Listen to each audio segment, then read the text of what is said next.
رب اشرح لی صدری ویسر لی امری واحلل عقدۃ من لسانی یفقہوا قولی۔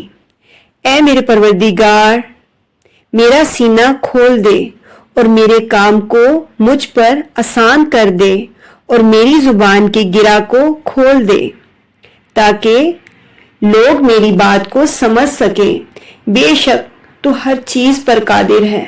السلام علیکم ورحمۃ اللہ وبرکاتہ۔ آج کی کلاس میں ہمارا ٹاپک ہے ڈیفیکلٹ ورڈ، ایسے ورڈ جو دیکھ کر آپ قرآن پاک میں پریشان ہو جاتے ہیں اور پڑھنے میں غلطی کرتے ہیں۔ تو اس کی ایگزامپل آج لی ہے سورہ صافات سے، فرسٹ آیت۔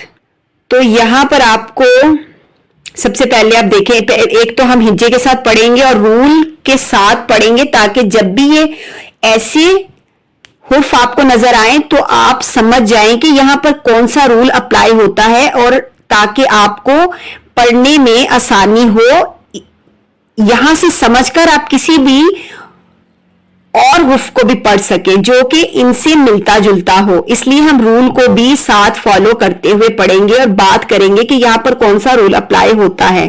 بسم اللہ الرحمن الرحیم۔ واو جو ہے، واو کے بعد الف ہے اور پھر الف کے بعد لام ہے۔ یہاں پر حروف شمسی کا رول اپلائی ہوتا ہے۔ جہاں لام خالی ملے اور لام کے بعد تشدید آ جائے، تو یہاں لام خالی جو ہے اس کے بعد سواد جو ہے، یہاں پر یہ سواد لام خالی کے بعد بتاتا ہے کہ یہاں پر حروف شمسی کا رول اپلائی ہوتا ہے اور ہم نے الف اور لام کو نہیں پڑھنا۔ ٹھیک ہے، رول کیا کہتا ہے کہ ہمیں الف اور لام کو نہیں پڑھنا اور واو کو ہمیں ڈائریکٹ ملانا ہے سواد کے ساتھ، اور سختی اور جماؤ سے پڑھیں گے۔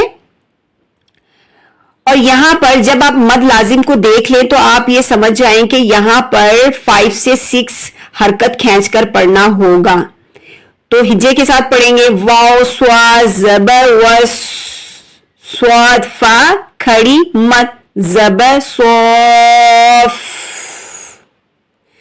فا کھڑی مت، زبر فا، وصوف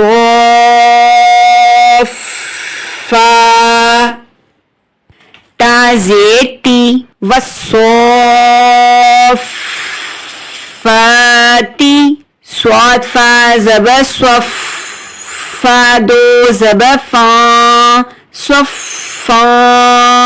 اب یہاں پر جیسے ہی ہم وقف کریں گے تو ایک زبر حذف ہو جائے گی، گر جائے گی، اور پیچھے کیا ایک زبر بچے گی۔ تو جیسے آپ جانتے ہیں کہ الف خالی سے پہلے زبر آ جائے تو وہ حروف مدہ بن جاتی ہے۔ تو جب یہ حروف مدہ بن جائے تو پھر اس کے بعد ہم 2 حرکت کھینچ کر پڑھیں گے۔ کیسے؟ صف، دوبارہ سے میرے ساتھ دہرائیے گا، وصوف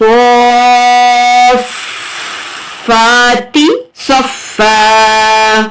ملتے ہیں کسی نیو ٹاپک کے ساتھ، دعا میں یاد رکھیے گا۔ اللہ حافظ۔